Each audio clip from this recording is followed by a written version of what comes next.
जगन्नाथ मंदिर जार रहस्य अनेक किंतु यार रहस्यरू पर्दा उठेबा वैज्ञानिक पक्षे मध्य कष्टकर। किंतु आपण केबे भाबिछन्ते कि काहेकि जगन्नाथ मंदिर ध्वज को बारंबार परिवर्तन करा जाए?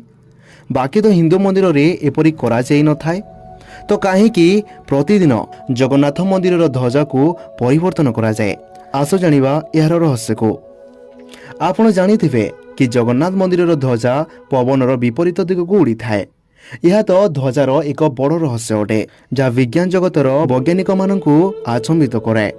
ए ध्वज प्रतिदिन परिवर्तन करा जाए एवं यार दायित्व चोला परिवार उपरे रहिছে एवं एही परिवार दीर्घ 800 वर्षरु आज पर्यंत ए रीति को करि आसुछन्ते।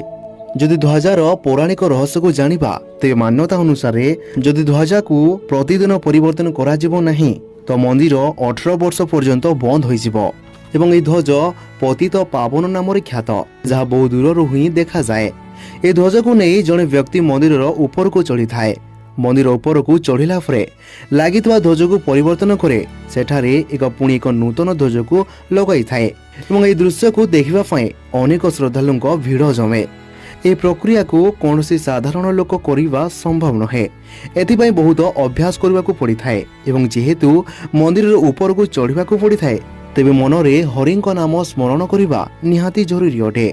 जेते प्राकृतिक विपर्यय आसिले मध्य एही धार्मिक रीति केबे बंद होए नाही।